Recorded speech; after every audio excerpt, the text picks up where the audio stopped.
How's it going, everyone? Welcome to the Last Seed podcast. As always, it's your boy John. Still pumped up about the Knicks championship. Still riding high. But before we start, please hit that like button, hit that subscribe button. Also, we're on Spotify now as well, so check us out on there. Follow us. But today we got a special guest, my former teammate Rob G. How you doing, man? Man, what's going on, man? So me and Robin go way back, in high school. A lot of fun times playing basketball together. Also, too, a lot of cafeteria arguments about basketball. So a lot of good times. But I always thought in my mind, we should have a talk show together. So it's a good. I'm really happy to have him on here. Full circle Um, moment, man. it is a full circle moment. Heck, back then the Knicks weren't doing so good. So glad I get to be able to be a little bit more happy when I talk to you about them now. But anyways, I really want to get into it because we haven't really talked about basketball fully in a long time. Maybe a couple Facebook comments here and there, but I'm really excited. Also, I just want to ask about the finals. What do you think? What did you think about the finals and the Knicks run as a whole? Let's start there. Man, honestly, I think the Knicks, they just had one of the greatest runs I've ever seen for a team in a long time, maybe all time. They swept Philly. They gentlemen swept the Spurs too. It was just like they didn't have any competition. It was just like I expected OKC to be the one to give them a run, but they didn't even make it there. Mm-hmm. So Yeah, and about OKC a little bit. I agree. I was expecting OKC the whole time. I mean, we can get into them not having J Dub and all that type of stuff, but at the end of the day, they didn't get there, and that was also part of the reason why I'm not gonna say I thought the Spurs were bad, but it took them 7 games to beat OKC with all the problems OKC was having. So that's why I was kind of like I wasn't really buying into the Spurs being like this overwhelming favorite over us, especially with the way we were playing. Um, but yeah, like the Knicks just dominated. Like it was really something to whereas I was shocked with how easy it was. I'm just like, we swept Philly, swept Cleveland. I thought Cleveland at least give at least a little bit of a fight, but they just kind of after that first game just kind of kneeled over and just died. I don't know, but they had yeah, no matchup. They had no matchup for Brunson. They no, had they no. didn't. That's where they Um, weak. Yeah, no guards who could play defense. Yeah, and that's why I was kind of happy when we got Cleveland. I felt we would have beat Detroit anyways, but it's mean. So what did you think about like their whole run through the East? People were saying it was kind of like a weak run. They weren't playing good teams. I really want to hear what you thought about all that noise. I've heard the same things, and I don't agree. Boston with Jalen Brown getting hurt, they still blew the 3-1 lead to Philly, and Boston were the favorites with Jason Tatum and Brown healthy. So it's just like okay, if Philly beat them coming down 3-1, and the Knicks swept the Philly. I know basketball isn't linear like that, but sometimes it is. I had a tweet from May 15th where I predicted the Knicks to win it all. After seeing what they did to Philly, I just was like, yeah, nah. I knew Cleveland didn't have a chance. Detroit maybe might have had a chance, but they don't have a secondary ball handler, so that's the reason I knew they couldn't beat the Knicks. They just don't have the offense. Same thing with the Spurs. They don't have a go to scorer that can get buckets when the game gets tight in the fourth. So it's just tough to pick teams like that. The Spurs have to beat you like outright. They're not that good of a clutch team. Mm-hmm. Yeah, 100%. I mean, we definitely saw that.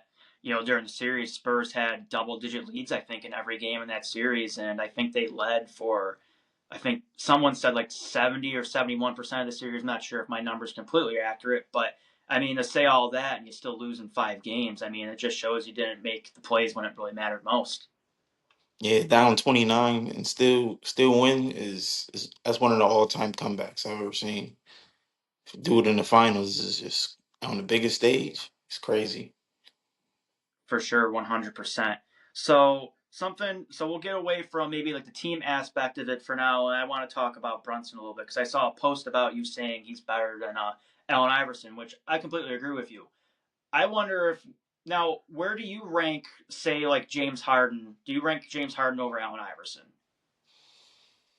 See, it's tough when you the thing with James Harden is he was amazing in the regular season, and just you could just look at his stats. He's a playoff dropper. Not even in like games 1 through 3. I think he got pretty good stats in those games. But games four through 7, horrible stats. Doesn't show. It happened this year too. In Yep. game 3 and 4 against the Knicks, he just was nowhere to be found. So it's just like Allen Iverson at least was pretty clutch. He couldn't defend anybody, but he could definitely score the ball at any time. So I probably would take Allen Iverson over James Harden, and especially in today's league where it's much more space to create off the dribble. You know what I mean? So I probably would take Allen Iverson over him, but I'm taking Brunson over both of them, hands down. Okay, then I guess we're in full agreement then because I feel like a lot of people like see like James Harden's numbers. Like obviously the regular season numbers are 100% better than Brunson, but you know it's a. Would you rather have the numbers? All I know is game for my life. I would want Brunson on my team instead of James Harden. Yeah, Despite 40, 45 in a closeout game. That's LeBron MJ things. Like that's something they would do. yeah, So exactly, 100%. So I mean, I got to ask about even more guys.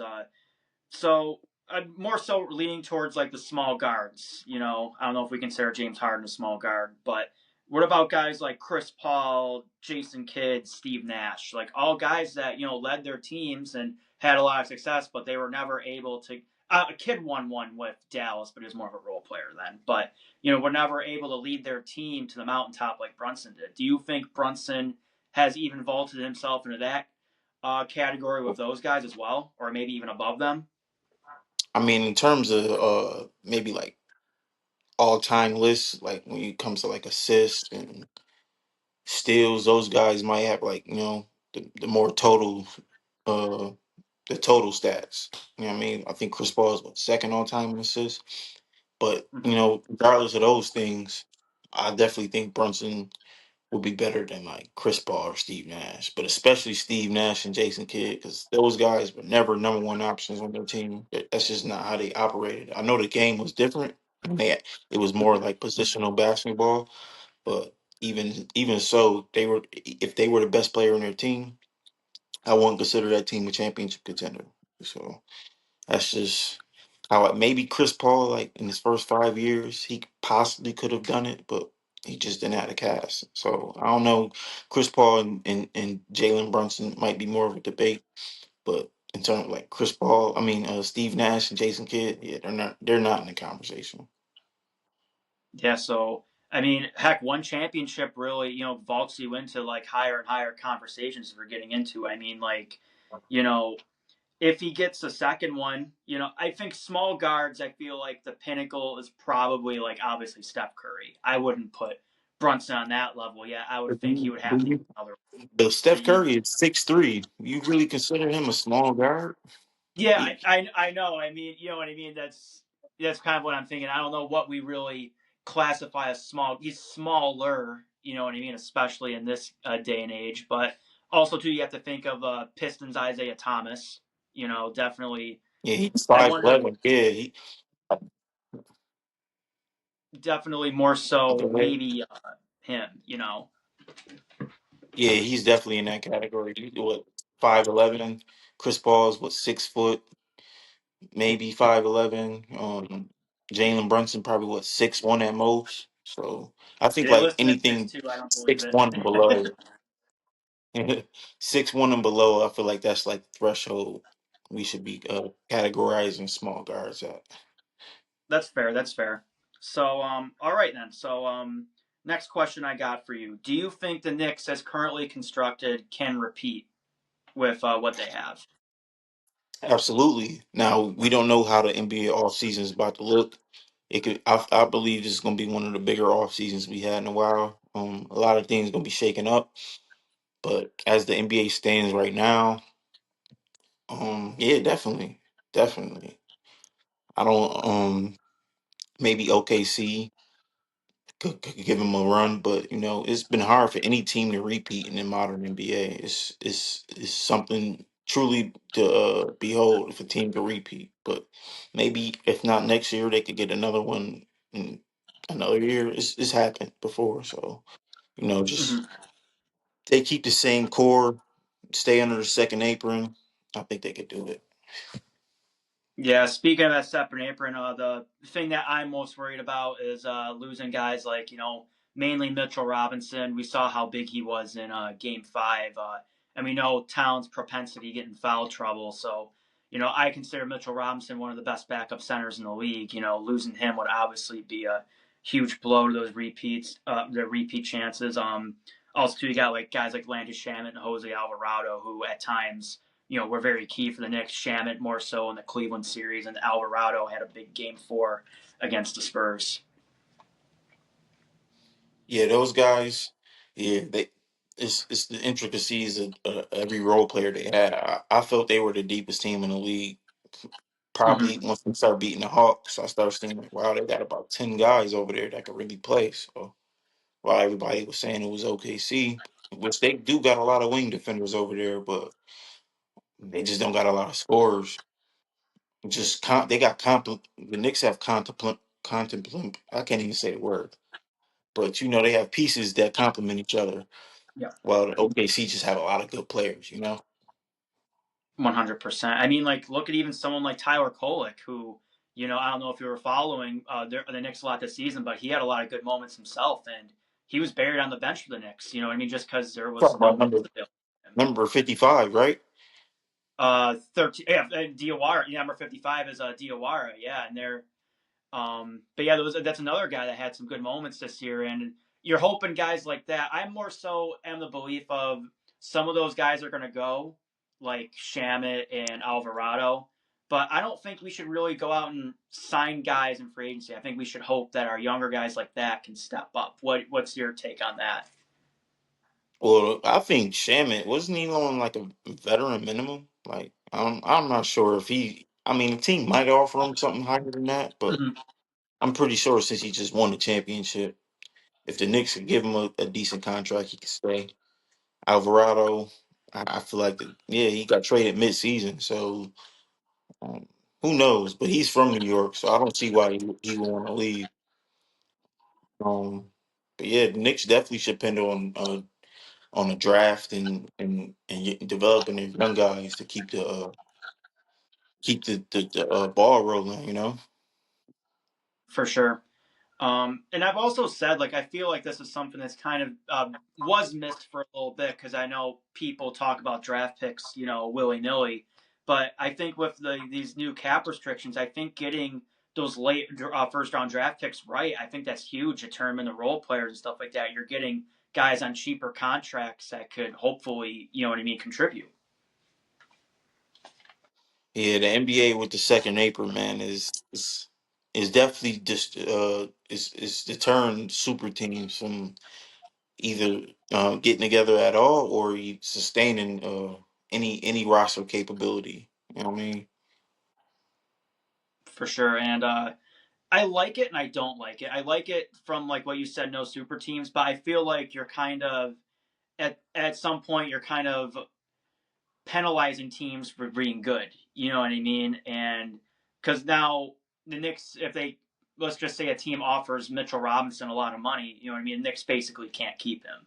You know what I mean? And that's one of the rare homegrown guys that they have had, and we've seen it now with OKC as well. I think OKC has to basically, have to make a choice. I think they have to let go of Hartenstein, or I think they had maybe let go of Case and Wallace. I'm not. It was some choice I they think it had was to Lou make. Dort too. I think Lou Dort's a free agent. Yeah, yeah. So, and like I said, a lot of those guys on that team as well are homegrown guys. And it's not like they're trying to make a super team. They're just drafting smart, and they're kind of getting penalized a little bit for it. That's kind of what I really don't like about the rules, in my opinion. Yeah, what can you do? NBA's Player Association, they got to. I know they've been fighting to get something done about it. for sure. But so let's see. Let's change the subject a little bit. Let's go on the opposite side of the spectrum here. Let's talk about the Spurs. Uh, do you now? My thing with the Spurs is I think Wemby's flaws were really exposed in this series. I'm talking about like him not being able to play like 40 minutes, all that type of stuff.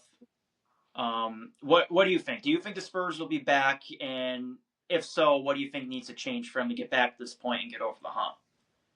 Oh, I definitely think the Spurs will be back. Wemby's he's the definition of generational talent. Mm-hmm. A lot of people since the past 20 years, since 2003 when LeBron came in the league, a lot of people were supposed to be like the next LeBron and generational talent like Luca and Giannis. But these guys, although very talented, aren't Wemby. They're not a 7'5" guy who can play like a guard. Like that's unheard of. So I For think the sure. flaw Wemby has is his lower body strength, his endurance, and his lack of a post game. And he's not that great of a passer once he gets double teamed in the post too. It's a lot of offensive things he has to develop over the next few years for him to be like a perennial championship contender. But he's right there. Defensively, he's already the best player in the league by a long shot. So once his offense catches up to his defense and I think the Spurs should, try to play another big next to him, sort of like the Thunder does with Chet. Once they do Mm-hmm. that, I feel like that's something when they'll unlock their true capabilities. And they need to develop Harper into I know he's a dynamic scorer, but he needs to be like more of like a not more of, but develop like a playmaking sense to his game. Yeah, I agree with that. A lot of what you just said there. I agree, especially with the big thing. I don't think Luke Cornett is it, and also too, I think not only playing with Wemby is important for that big, but if Wemby if Wemby's never gonna, I don't know if Wemby's ever gonna be able to play 40 minutes a game or a night. You know what I mean? Like Brunson is. I think that was really a big difference in this series, and we saw every time Wemby went out of the game, we saw the Knicks basically. It was Brunson especially say like, "Hey, we got to attack." You know what I mean? And look at 5 minutes to go in Game 5 of a elimination game. Wemby had to take a quick blow. So I wonder if I think they do have to get a center to whereas like when Wemby does take a blow, not only someone that can play with him, but can also be on the court and kind of you know what I mean, massage those minutes a little bit. Yeah, they definitely at least need to stagger those minutes between him and whatever big they grab too, because what I mean, just like you mentioned, the endurance thing. And that's mainly what OKC does too. They stagger a lot of Hartensteins in chess minutes. So get him another big man. He need it. For sure, 100%. Um, but yeah, I agree with though. Like I think the Spurs will be back. Harper's a special player. Don't Sure. know what don't know what happens with Fox. I think they have to trade him and just have Castle and Harper be the backcourt. Don't know where you're going to get for him now, especially after that series and that contract. It's gonna, He's looking at the worst contract in the league right now. yeah. I think the Spurs definitely regret that trade. I think if the Spurs knew that they were going to be able to draft Dylan Harper, I don't think that they would have ever traded for Fox. Even if Fox, I think, was playing good, it just looks pretty useless. You have Castle and Harper already. Your backcourt is solidified. Mm-hmm. Yeah, But you can't make Fox the sixth man or a bench player, and he's making 50 million a year. It's hard to do that. for sure, 100%. It just seems like he doesn't really have that same burst that he had like early in his career in Sacramento. Like I don't know. So you obviously remember the infamous play where in Game 4 when he tried to lay it off, lay it up over Anunoby and got blocked. I think he's still his mind is still saying like, hey, I'm still Sacramento Fox. I'm able to maybe even dunk on Anunoby in that scenario. You know what I mean? And maybe he could have, but maybe he just doesn't have that burst anymore. To where it's like it's not really clicking in his mind yet. To whereas like he gets blocked. I mean, what do you think about that? Well, I do think he was playing on a sprained ankle. They did say going into the playoffs, he had a high ankle sprain, and it wouldn't get any healthier throughout the playoffs. So No. I do give him a slight grace for that, but outside of that, I do think he's lost a step as well. He's Hmm. definitely lost a step. He's not the Fox used to be the fastest player in the league, and he's just not that anymore. So I think he just Yeah. got to learn to adjust his game to that. He's still a good player. Is he a max player? I don't think so, but yeah. What can you do? Hindsight is 2020. 100%. Yeah, and at the time, everyone thought, them getting Fox is a great move. Heck, even at the time, I thought it was a great move. I'm like, man, you're pairing up Wemby with that guy. I mean, whew, the Spurs are going to be really good. And then, obviously, it looks like it's kind of blown up in their face. They should have kept Chris Paul. Honestly, I think Chris Paul could have been like that late game point guard that could have kept the team in under control. He didn't even have to play heavy minutes. He could play 20 minutes a game. You know what I mean? But anytime the game gets closer, you put Chris Paul in there to settle things down. But it didn't work out like that. Yeah, I'm a little surprised they didn't try harder for Chris Paul to stay. But I guess looking at it now, you already had so many guards already, and Chris Paul, I guess, obviously it didn't work out, but he wanted to try and retire a Clipper, and we know the whole story with that. That didn't really end up going well, but yeah, I mean, I agree with that. I think Chris Paul would have definitely been a nice piece for them. Heck, I would even say like, hey, if he's still in shape, you know what I mean. If he still wants to play and I'm the Spurs, and you trade Fox, I wouldn't mind still giving Chris Paul a call and be like, hey, you know what I mean. You still want to play? Maybe so. Maybe so. Who knows, man? The Spurs do need a backup point guard though. That's something they need to invest in and trading Fox. I don't know how you trade him. It might be impossible. They might have to eat his cap for the next 2 3 years. Unfortunately, Yeah, it's not going to be an easy move. I wonder if they're going to have to incentivize a team to take him. But let's switch subjects here. There's a lot more. There's a lot of other trade stuff going on in the NBA. If you unless you've been living under a rock, you obviously everyone knows about Giannis wanting to get traded and all that type of stuff. Me personally, I just want to see it end so we don't have to hear about it anymore. But let's talk about it. It looks like we're finally going to come to a resolution here. Where do you think he ends up, and also too, where do you think would be the best fit for him? well, it's two different places. Honestly, where I think he ends up is probably Miami or Boston. Boston been trying to get their hand in the deal for a minute, and Miami is just preferred destination. So I think one of those two teams will get it done. But I think his best fit would probably be in a scenario where he's a number two option. So any of the teams where it's like you got Anthony Edwards or the Spurs or any place where he be the number two option, I think that's the best fit for him at this point in his career. Yeah, that's actually a really good way of looking at it. Honestly, I've been kind of the opinion where I don't know if you're leaning more towards this as well, but I feel like the optimal time to trade for him has come and gone. We're talking about the past 3, maybe 4 seasons where this guy hasn't ended the season healthy. There's a lot of question marks there. He's not a young guy anymore. Yeah, he's 32. Been dealing with nagging injuries here and there. I think he's still an elite player, and probably just Milwaukee isn't the best team, so their front office isn't the greatest either. So I probably could see him, especially if he goes to Miami. Pat Riley runs a tight ship down there. I could see him getting back in a premier shape, depending on where he goes and stuff.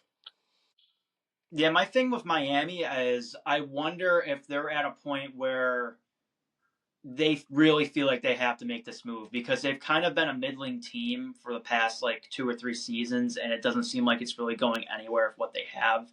And right now, it's either you have to wonder if they don't get Giannis, if it's time to really start blowing it up, or what I mean. For Miami, I feel it makes sense. You know what I mean, just to see what you can get out of it. Maybe him and Bam. Well, him and Bam would be a great defensive pairing, obviously.